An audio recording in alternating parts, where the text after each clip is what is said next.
Hello and welcome to Bucks Podcast. I'm Anthony Danu along with Kyle McEwen, Terrell Drevick, and who needs a cigarette? Am I right, fellas? Or a joint, maybe. I mean, now we're starting off strong. yeah. Starting off strong tonight. Tough one for the Something Bucks. something to forget that. If it was a Sure, cigarette, it would have been like satisfying, you know? It's like sure. something to relax after you've had a cosmic release.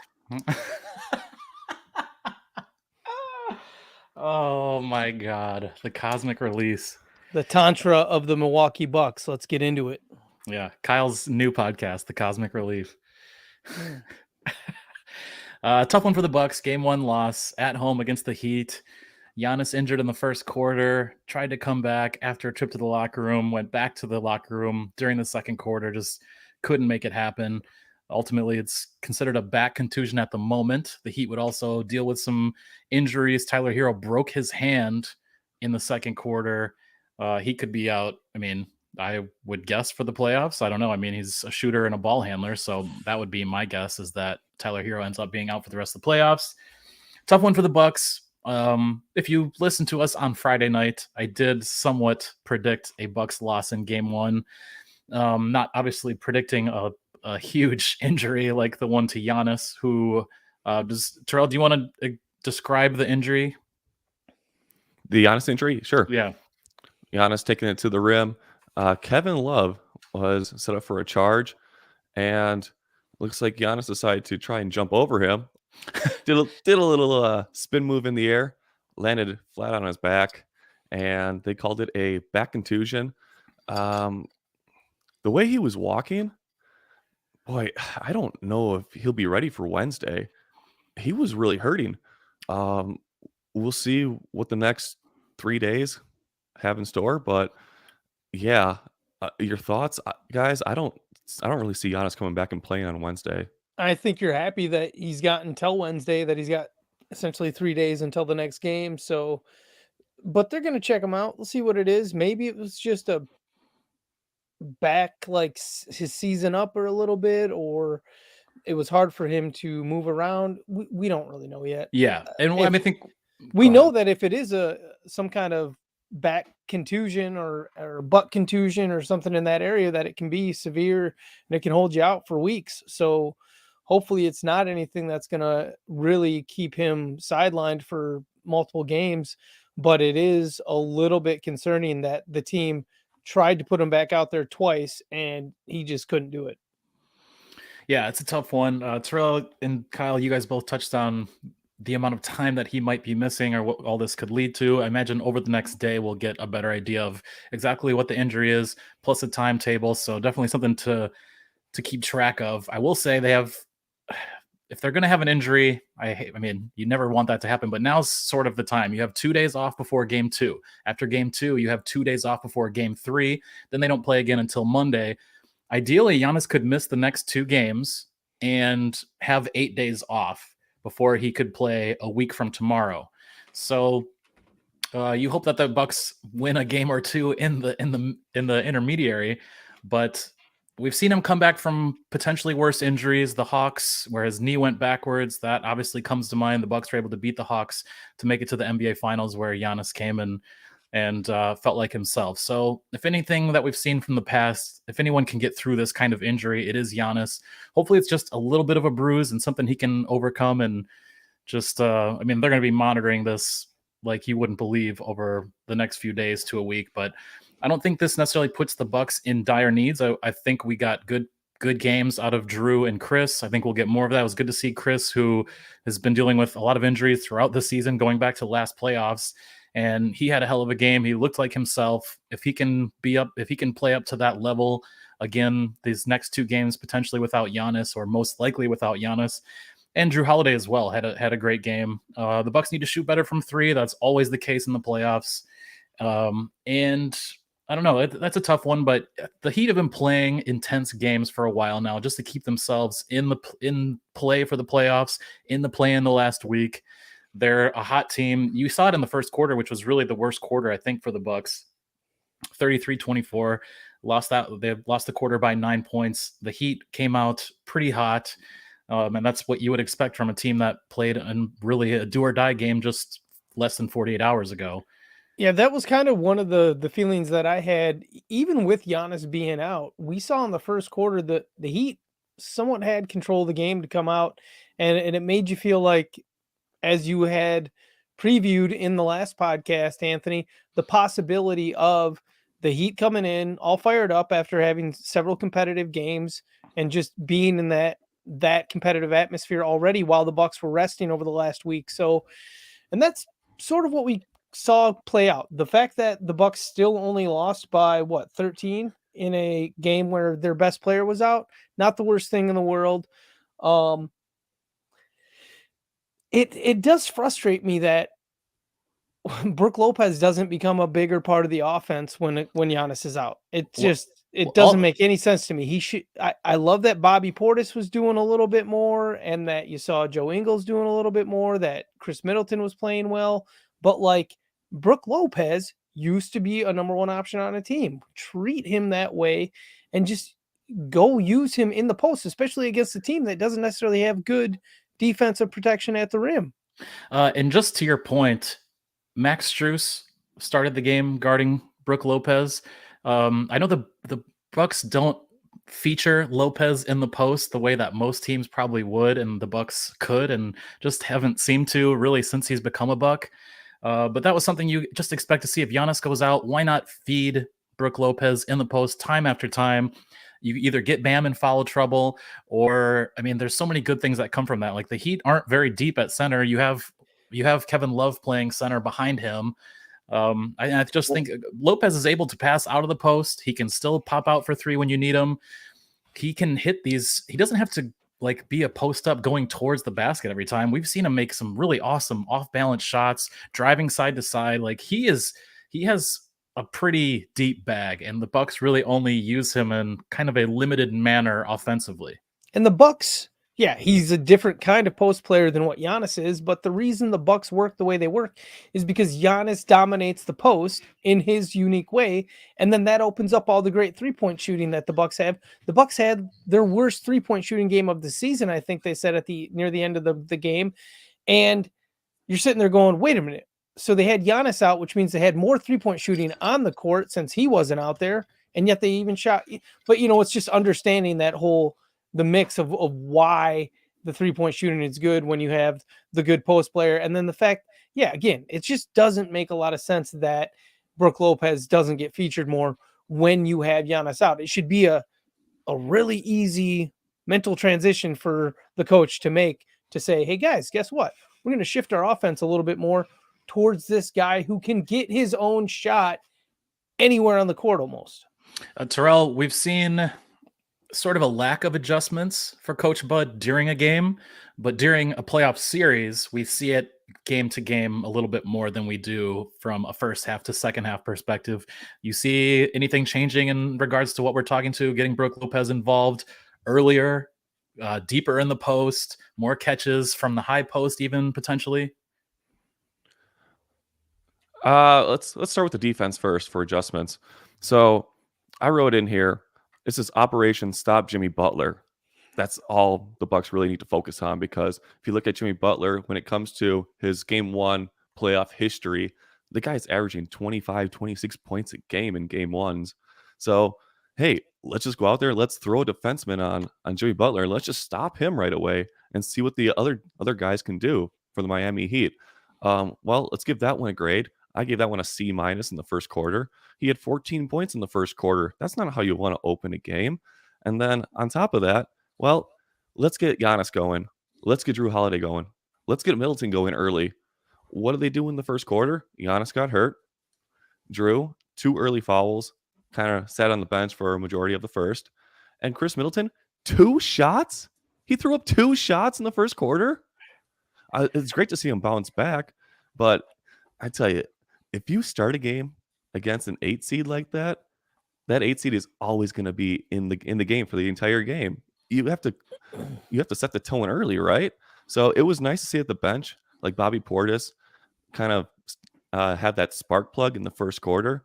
But I tell you, defensively, I thought about this and I was like, Drew Holiday on Jimmy Butler has to happen.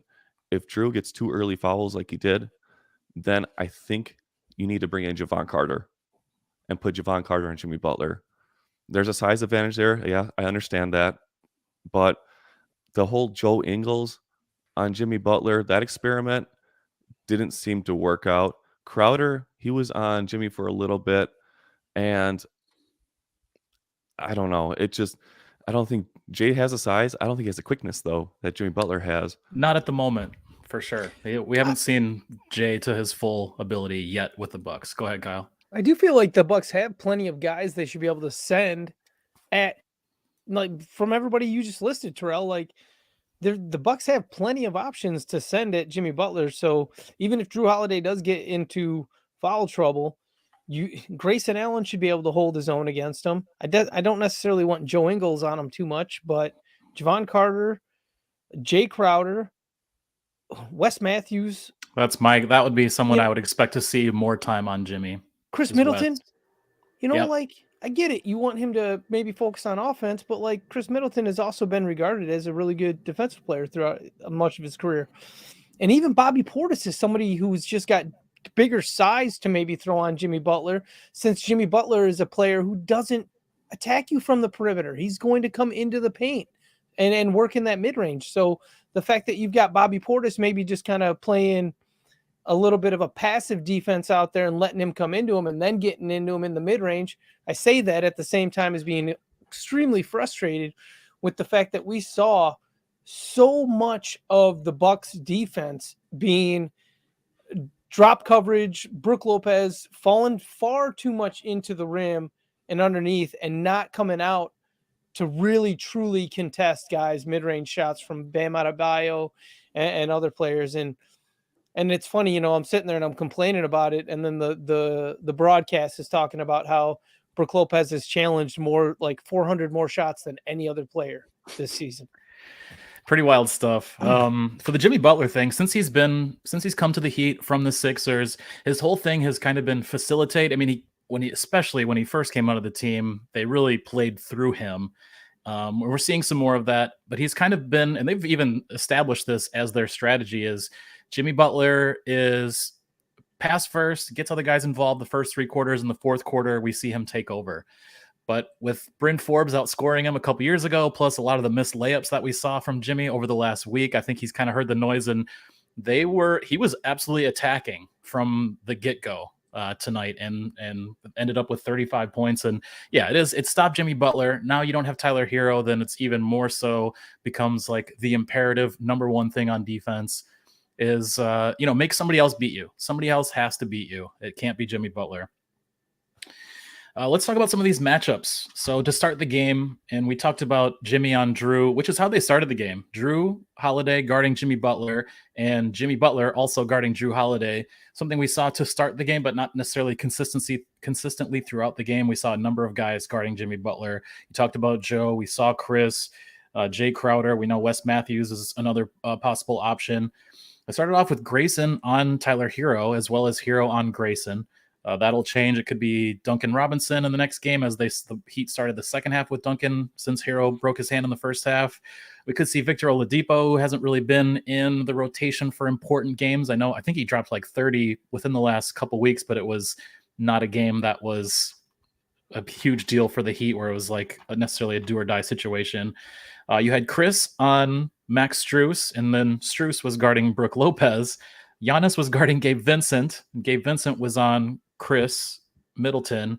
And then you had Brook Lopez guarding Bam, but Bam on defense was guarding Giannis. So interesting stuff. We'll see who pops into the starting lineup for Hero, who may come in for Giannis if he misses more time. We did not see Pat Connaughton at all in the rotation. The Bucks played all 10 of their guys in their rotation currently. All 10 of them played in the first quarter. We saw Joe come in first for Drew. We saw Bobby for Brook. That's when we saw Joe Ingles on Jimmy Butler for a while, which I was like, oh man, this could go south pretty quick. But there's times where I'm like, Joe Ingles at least has fast hands and can play smart, but it's not somebody I want to see on Jimmy Butler for very long. Is it possible the Bucks have too many guys that they're trying, like too many competent rotation players, and then you're getting almost stuck trying to pick the right one instead of just saying, we're sticking with this guy. Because Jay Crowder, Javon Carter, Joe Ingles, Wes Matthews, I just don't know if you have minutes for all those guys. Like, they all played tonight, but it was because Giannis was out.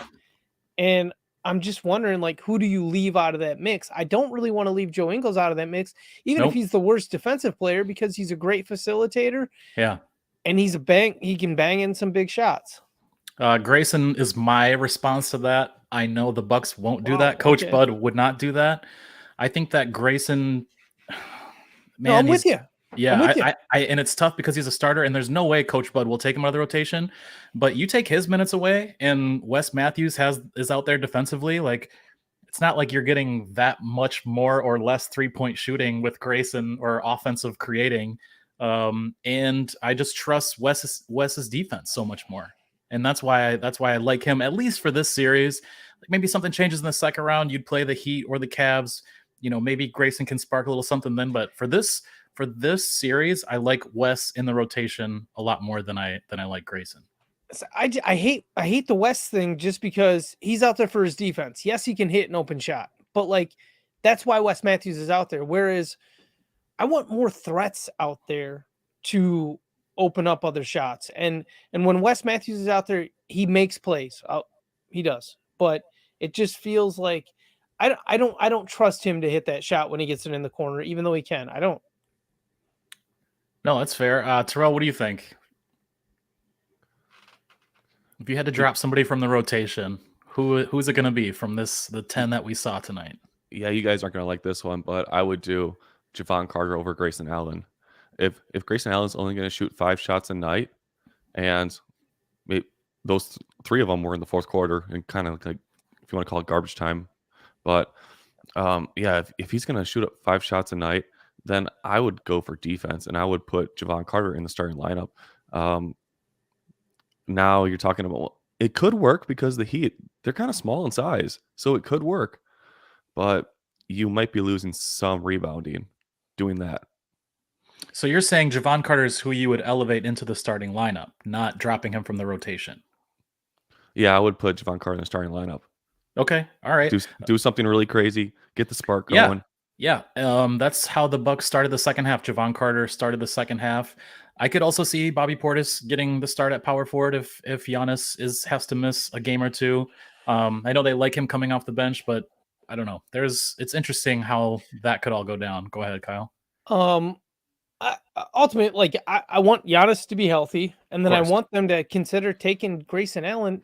Grayson Allen with 31 minutes tonight, even with Giannis. I think there's too many other good options for him to be playing that many minutes.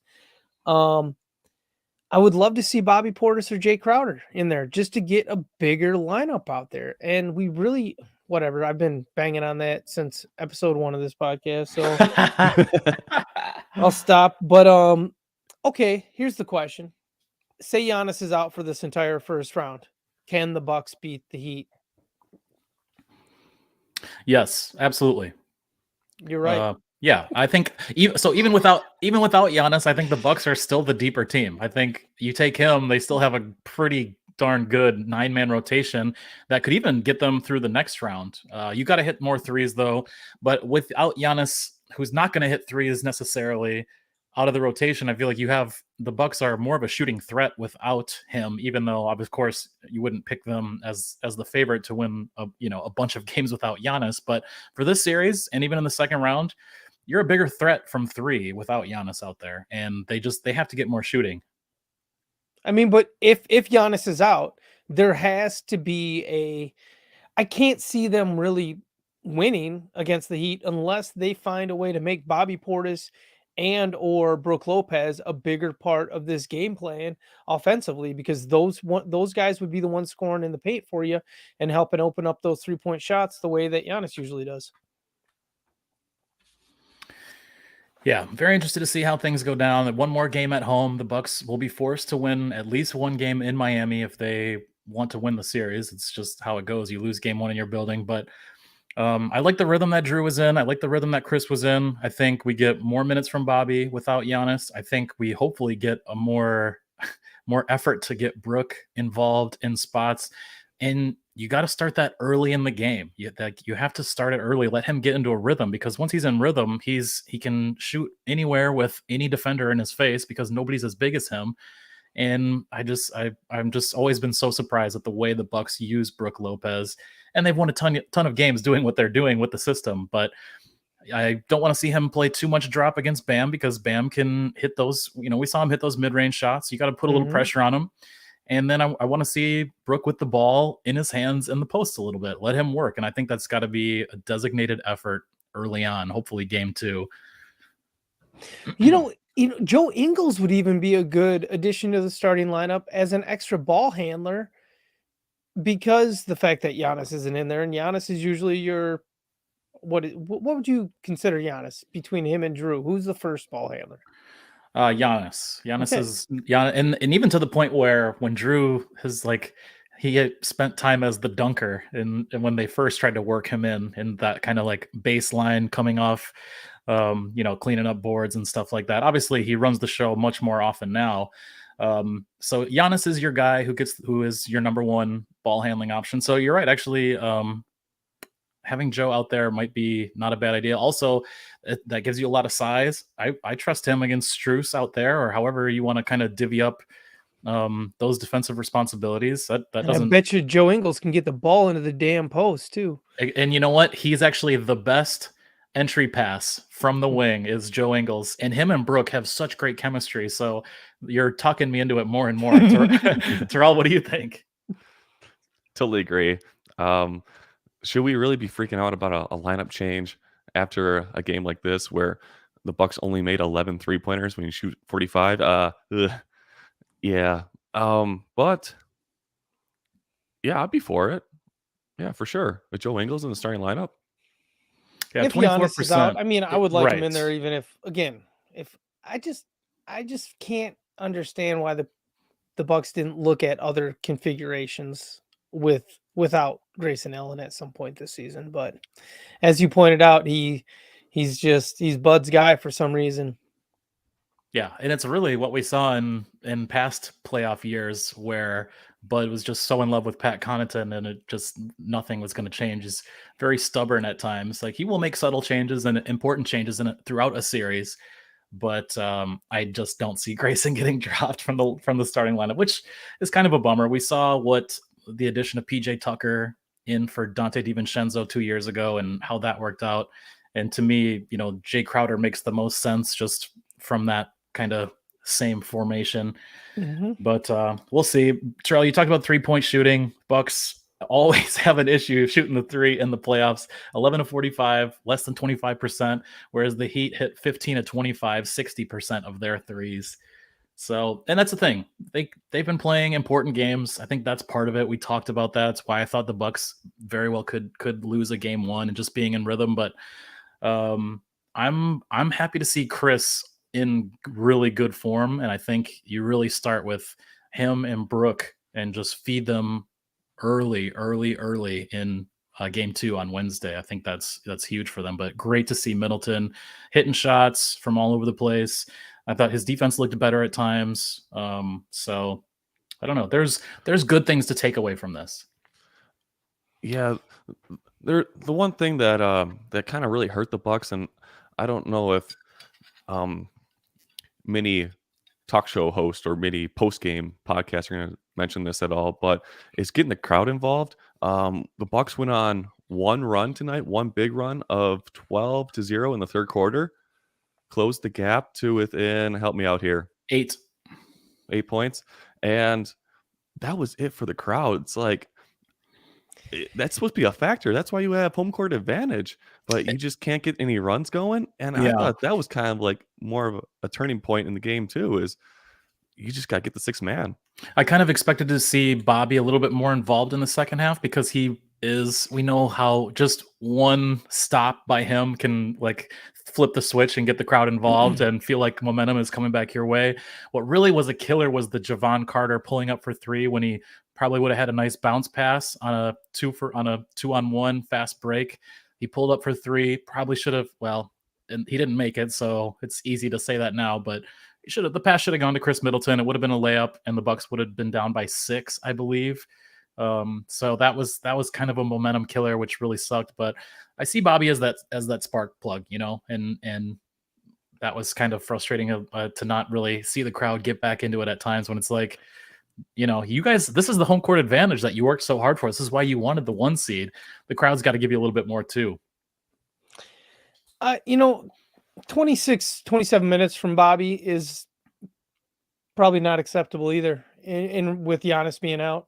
Exactly. So that's another thing about Bud is when Bobby was having a really good run there early in the game when Giannis was out, I started commenting to you guys in our little DMs on Instagram, and then all of a sudden Bobby was out, and it's just like, why is he getting pulled out when he's actually playing well? He's got energy out there. He's producing. Like, Bobby can be a streaky player too. So just let his streak ride. Play him as many minutes as you need to right now. Don't pull him until halftime if you have to. Let him ride for 16 minutes or 20 minutes straight. I don't give a crap. Yeah, that is very surprising. Only 27 minutes. We only got 11 from Giannis in the first half. Surprised that Bobby wasn't able to at least get 5 to 10 more minutes. At least get above 30. That is a bit of a surprise. Terrell, this has not been Bobby Portis's best shooting season. I think he's been very flat, very like his 3-pointers is just short, and it seems like time after time that's been the case, and that was the case tonight. 3-point tonight, 0 for 5. He was great everywhere else. He was 9 for 10 inside the arc and 3 for 3 from the free throw line. 8 boards. He gave us a great Bobby game, 21 and 8. We'll take that. But in 27 minutes, you can get more from him. And that shot is just flat to me. It's just flat. It's short all the time. Yeah, there was one instance where Bobby was coming down. Who gave him the pass? Was it Engels who gave him a kind of like a handoff pass, and Bobby was streaking down the floor, and he wasn't set at all, caught the ball, threw up a 3-pointer as his body was leaning towards the lane, and it was just like, just wait till he gets all set up. He's a spot shooter. But yeah, he'll figure it out though. Like, it's Bobby Portis. He likes that corner 3. I really hope Giannis is okay for next game. We'll just say that. I'd say this right now: if the Bucks, if they go down 0-2 and Giannis doesn't play on Wednesday, guaranteed he's playing game 3. You said Javon started the second half? I believe so. Is that incorrect? No, I was just double checking with you. Yeah, I think that was the change, is that Javon started the second half. And we've seen other people do it. We've seen Bobby Portis start second half. We saw Jay Crowder start the second half. Recently, I think it was in one of his own couple starts, but Javon usually when Giannis is out, though, it's Bobby that steps in. So, and I get it matchup wise why you would go a little bit smaller against the Heat, but in the same respect, it's like I hate it when coaches play to other teams instead of playing for themselves. And Bud even talks about that all the time. He's like, yeah, we're the kind of team that worries about ourselves, not other teams. And I'm just like, then play big. Then exactly. Play big. Joe is very big for his position. You've been able to throw out that Giannis, Bobby, Brook lineup at times before. Why not play big? You're one of the biggest teams, if not the biggest team. I know the Cavs have got to be right up there too, but that's a bit of a surprise to me that they don't go big more often and say like, okay, you're gonna go quick, you're gonna go small, you're gonna try and go fast. We're gonna beat you with size, and we'll do it over and over again. Especially once again, you got Max Strus guarding Brook Lopez to start the game. Get that man in the post, and now it's gonna be different because without Giannis, depending if Bobby Portis comes into the starting lineup, Bam is most likely going to be guarding Brook Lopez now, you would guess, right? Depending on, like I said, how they decide to use that 5th spot in the starting rotation. But how do you not take advantage of mismatches like that? I've been saying this for years, and I mean, the thing is, like, Coach Bud wins a championship, I'm like, all right, you know what? He's good. He's got it, whatever. But the Brook Lopez thing and not using him in the post and mismatches like that has always befuddled me. Mm-hmm.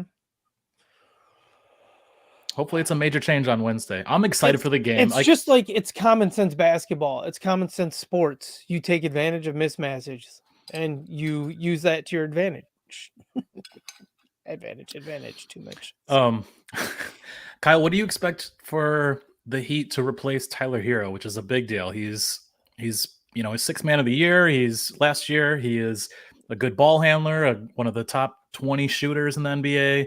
They're not going to, seems extremely unlikely that even with a broken hand that he could come back, and if he can play, there's no way he's going to be able to shoot the way he has, but I would expect that he's done for the playoffs. You know what? Yeah, no, he's going to be out for like a month, right? That's usually what it is with a broken hand at the minimum, I think. Sometimes you can get a guy that'll come back in like 3 weeks or something like that, but I don't think so. Duncan Robinson started the second half, but only played 6 minutes. So you could see the Heat go several ways with it, whether they wanted to start Kevin Love or use Caleb Martin more. Caleb Martin had a really nice game. Great game. And he was the first guy off the bench for them as well tonight. And he's one of those guys who's going to do the stuff like that. So now we've seen Max Strus had a huge game for the play-in for the Heat. He wasn't that hot here. Caleb Martin had a good game here. Their role players are Heat role players. They show up a lot and they have really good games, but are they consistent talents that you can rely on from game to game? I don't think so. And essentially what we saw from Max Strus last game in the play-in, where he hit like 7 or 8 threes, that was the old Duncan Robinson that we were getting 2 years ago in the Heat system. Sure. And it's the Heat are a good team. They are a threat to the Bucks, especially if Giannis isn't healthy, but the Bucks still have plenty to throw at this team and arguably have just as much talent, top level talent as well. Terrell, so the Bobby Portis, where he kind of came in and bumped Kevin Love in the back, and it was a foul on Bobby Portis. Did you view that as kind of a receipt for what Kevin Love did to Giannis, even though it wasn't necessarily a dirty play? It is technically legal, but kind of the undercutting a player in the air situation. Did you view Bobby Portis as a receipt, or Bobby was just trying to play tough? That's Bobby being Bobby. I don't think there was any, any intention. Sure. Any malintent? Is that it? Yeah. So that's just Bobby being Bobby. About now you're talking about fouls and calls, and I thought the refs tonight were probably B average. There were some calls, like a lot of charges. Kevin Love, he takes a lot of charges. We know that, and some charges probably aren't charges just because, he could be in the cylinder or he's still moving. So, but other than that, I mean, Tony Brothers is kind of a bum. We saw the list of NBA referees and who's going to be in for the playoffs, and the list of like 30 plus whatever NBA referees, and it was all guys, but there are at least 2 women referees who are way better than Tony Brothers, and to see him out there refereeing the Bucks is always pretty frustrating. I'm not sure he quite knows the rules or rule changes. Kyle, I think you'd probably like to get rid of the charge call altogether when it comes to not like leaving your feet and playing actual defense, but trying to just sit there and have a guy run into you, or kind of baiting the refs in that regard. I think it's more obvious than what they play it out to. They try to the refs try to be very nuanced about it. Oh, this guy got to that spot before this guy got to that spot. No. You can tell was an actual basketball play being made to defend, and that they had that space occupied, and then was the offensive player using his body in a way that gained him an advantage that was not basketball related, where it's like, did he extend his arm way too much, push off, stuff like that? Did he lower his shoulder into the player? Things that are obvious, where you're sitting there and you're saying, that's not fair.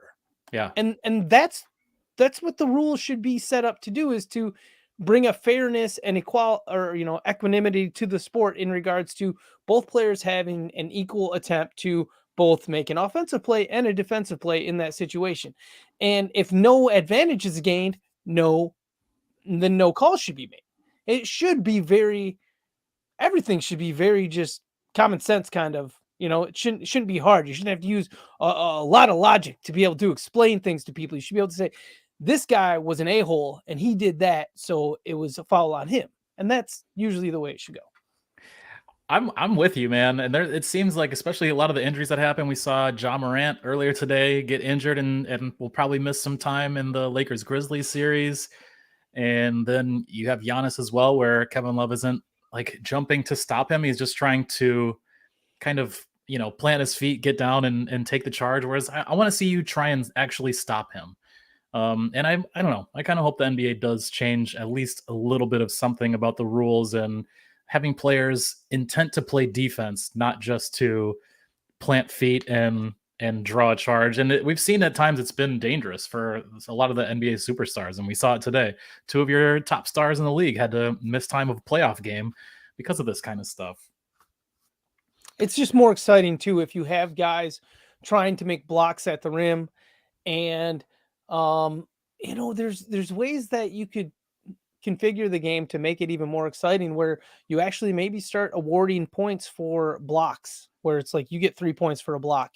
And so then it's not just blocking the shot that is 2 points at the rim, or you know what I'm saying? Maybe it's just Sure. 2 points. Maybe it's an extra point because you blocked a shot and made that effort, and incentivize things that get guys to go out and try to block shots, because we already have a game in today's NBA where there aren't a lot of block shots or a lot of opportunities for block shots, because so many of our possessions are taken out past the 3-point line with long range shots. And I'm just spitballing here, but what if a block or a steal took away a foul? I get a block and our team doesn't necessarily score it. I know we're getting a little wild here with changing the rules of basketball, but to incentivize a team actually playing defense as opposed to what we often get where guys, a Marcus Smart situation, and where guys aren't really playing defense, like you're trying to trick the referees. We see rule changes all the time, and a lot of the reasoning behind it will be like fairness and stuff like that. And that's cool, but like ultimately should be entertainment. What's going to make the game the most fun? And baseball has done a great job. We're already 2 or 3 weeks into the baseball season and is way more entertaining. And I think the NBA could make some moves to do something similar, less stoppages and just little things like that. They are interesting to me. We started talking a little bit about the refs, and thank you for bringing that up, Terrell, because there was a noticeable period in the game where the refs made one bad call, and then like the next 3 or 4 calls were all a domino effect of that bad call, where they were just trying to make up for the fact that they screwed up. And then it just kept spiraling, where you're like, every single one of these calls is now questionable. Also, because you're sitting there wondering, are they only making this call to help make up for the bullcrap that they caused like 4 calls back? Yeah, there was one play where Jimmy Butler took it to the rim and he put his body into Joe Ingles. There was some contact, but then they called the charge on Jimmy Butler, and you're going, how can that be a charge? Joe Ingles was in the circle. Why do we even have the half circle anyways? It doesn't make any sense. And to explain that situation was a makeup more, call. Yeah. Jimmy Butler went into the paint, drove into the paint, had Joe Ingles on his back, and then jumped back, and they called a charge on Jimmy Butler jumping back into Joe Ingles. Players working in the post trying to get a layup always jump back into their defender to create space so that you can't block them from behind when they're going for their layup. It's just a natural move that every single player makes when they're trying to get that layup down there after they've created positioning in front of the defender. So, but yeah, again, that, as you guys are both talking about, that was a makeup call for an earlier play. Anyways, ridiculous. Let's talk about announcing for a moment. It seems like, so Reggie Miller seems, and I'm obviously this is coming from Bucks fandom here, but always seems to be kind of against the Bucks. And I don't know if that's somewhat of a balance, because Kevin Harlan is his partner, who is from Wisconsin. Kevin Harlan's dad acted as the Packers owner for many years. Like, the Packers don't have an owner, but Kevin Harlan's dad acted as the person who would vote if something came to an NFL vote. So I mean, he's got a lineage of Wisconsin and Wisconsin sports fandom. And I wonder if at times Reggie Miller is trying to balance that, or exactly. It's frustrating at times, but I doubt. I'm not sure other people see that if they were a neutral fan. Terrell and Kyle, what do you guys think? Is there do you hear it? Terrell, I feel like you do, whereas Kyle comes in from somewhat of a more neutral space. So I was wondering, and maybe you guys weren't listening to that coverage because for the first round you do get the home coverages. But do you guys have any take on that and Reggie Miller as an announcer, even in general? I think Reggie Miller's in a tough position because he's only watched the Bucks maybe 3 or 4 games this season, and like you got to understand the style of the Bucks. If the 3-point shot's not going down, they like to go inside or they like to force threes, like we saw tonight, and that's just the style. And it seems like those two guys, one took the 8 seed and one took the 1 seed, and they kind of like had their own mini game when they were announcing the game. And I can't tell you how many times I've heard Reggie Miller say, "Oh, we gotta let that player cook. That player's starting to cook." It's like the entire Heat team is cooking.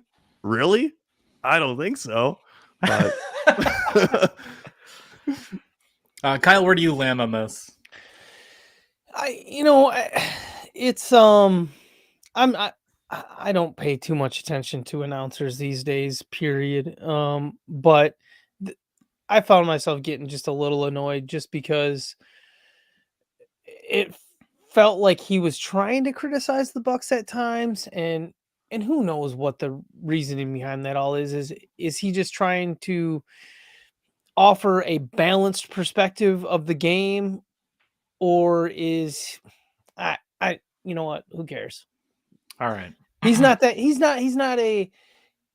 somebody I get excited about when he's Agreed. When he's calling the game. Sure. I'll say that. In his early days of announcing, I found him to be really fun to enjoy and listen to, even if it wasn't the Bucks playing. But I'm at a point now where I'm kind of sick of it at times. Wednesday will be ESPN coverage, I believe, so it won't be, could be Mark Jones and Doris Burke, or I'm not exactly sure how that'll line up, but typically Wednesday night games. Actually, that might be an NBA TV game, so who knows what we'll get for that one, if I'm not mistaken. I know typically Wednesday nights is ESPN, but I think the Bucks might be on NBA TV on Wednesday night. Terrell, are you confirming that? You are correct. NBA TV, 8 o'clock. That's a weird one, yeah. Most of the national announcers are just, they're dry. They're bland. They're cookie cutter. They don't have an overabundance of personality, and I want your criticisms to be genuine and to be almost wrong, because they're based somewhat on your, like, I want you to have a little bit of a bias. I used to love listening to Bill Lambier as a color commentator because he was making fun of or ripping guys that were on the Pistons, and he was calling the color for the Pistons. He'd be like, "Oh, that was the worst shot I've ever seen." I love that. I love that. Yeah. Like you're saying, have personality, and you can choose a side and be kind of like the wrestling heel commentator. Yeah. That's fun. That's entertaining at times. Yeah. No, you're right. I mean, that you have to meet the fans with where they're at. Like, you have to match their energy. And there's just a lot of announcers who I don't feel even come close to that. I love Brian Anderson. Love his development. I love Kevin Harlan. Maybe those are both Wisconsin related stuff, but I enjoy kind of the top team, the guys who do the NBA Finals. What do you think about them, Kyle? That the trio of Jeff Van Gundy, along with Mark Jackson and Mike Breen. I think they're, even if you dislike one of the two of Jackson and Van Gundy, I think they're entertaining, and at least they also are not going to be shy about talking about what rules suck, what things need to change, have fun stories. Van Gundy coached Mark Jackson. Like, there's a lot of fun back and forth with those three. Steve Kerr is someone I enjoyed when he was doing commentary as well. My favorite will always be Bill Walton in certain respects, just because he's ridiculous. And Yeah, that gives you a reason to pay attention, because he's sitting there saying absurd stuff where you're just like, oh my gosh. Throw it down, big man. Would you look at the body of that man? It's like he was chiseled out of marble just this morning. Plus, he used to tour with the Grateful Dead, so it's like, Oh, he's obviously token in between, oh, quarters and stuff yeah, like yeah. that. That man doesn't know what a microdose is. He is all the way in the bag. Yeah, he's drinking Hennessy at halftime with Ron Artest. Whoa. Terrell, do you have a favorite group, or what do you think of the top three of Breen, Van Gundy, and Mark Jackson? Van Gundy's entertaining. He complains a lot. So Sure. Just don't like his brother, though, and I think that's pretty common throughout Wait, which NBA brother? fan bases. Jeff Van Gundy's brother, Stan Van Gundy. Okay, so you like Jeff and you don't like Stan. Okay. Yeah, and I don't hate Stan, but there's times that he was actually the coach of Wisconsin Badgers for a year. He always says the way, and he sets the pick, like the way he says pick is always, I don't know why it stands out and it kind of annoys me, but I don't love Stan Van Gundy, but he works with Brian Anderson, who I absolutely love. But the main trio, I think they have a really good back and forth. And I like that Jeff Van Gundy is 100% himself. And sometimes you're like, they freaking let this guy coach an NBA team a couple times. But it's I just think they're fun and entertaining, and I love that. yeah, going back to the announcers, that where you should probably give credit or give criticism on your own team. I think Marcus Johnson, he does it really soft, but I think he does a lot of that too. Like maybe that's not the shot we were looking for. Maybe we can probably find somebody better. Oh, like he hates Giannis's push shot. The kind of one-handed, not quite deep enough to do a jump shot, or not quite a hook shot, but not quite, close enough to lay it in or dunk it.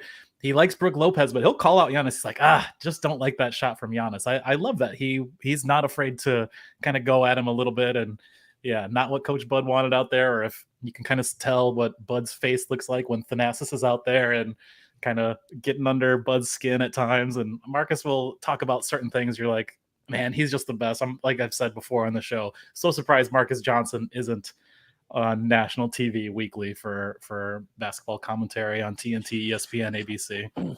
Play-by-play to give some love. Ian Eagle from the Nets he's just so good. Yep. He always has something unique to say. He comes up with fun phrasing with the way he talks about the players. It's just college basketball too. Yeah, he's great. He's great across different levels of sports, whether it's college basketball, NBA. His NFL is solid. Ian Eagle's good stuff, and I think his son is also becoming a play-by-play commentator, or is doing kind of. He's been doing plenty of stuff. I Yeah. think he's actually working for the Clippers. I think he does the radio. Okay, there you go. And he does tennis and other stuff too. So, yep, Noah Eagle.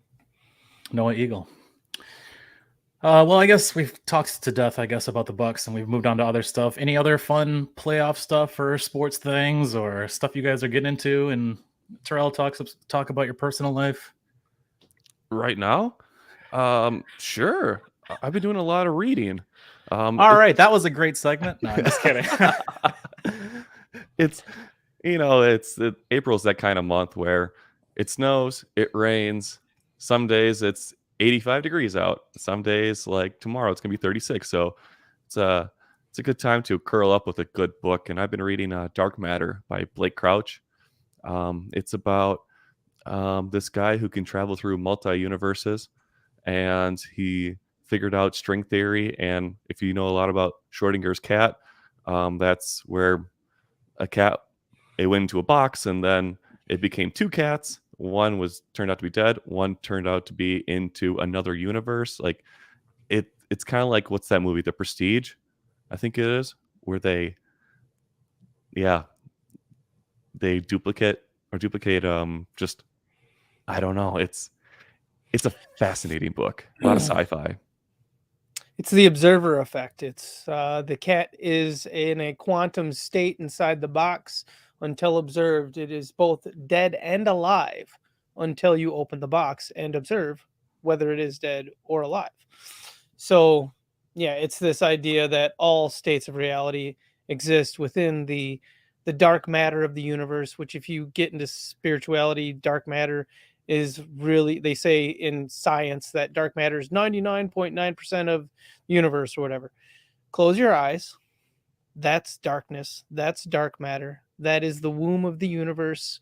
That is where all of creation emanates from, is from the darkness, the hum. That's why people meditate. And when they meditate deep enough and escape all distractions, they find the one truth, which is that you are God. Thank you for listening to the Bucks podcast. I was just gonna say, and the next week's episode of Cosmic Emissions. Good God. All right. Well, I think that's probably our sign to get out of here. Thanks for checking us out. Thanks for tuning in. Please like, subscribe, rate, review, all that good stuff. We will be back on Wednesday for Game 2 of Bucks versus Heat. For Kyle and Terrell, I am Anthony signing off. We'll catch you next time Wednesday night, folks. Thanks again. I love you.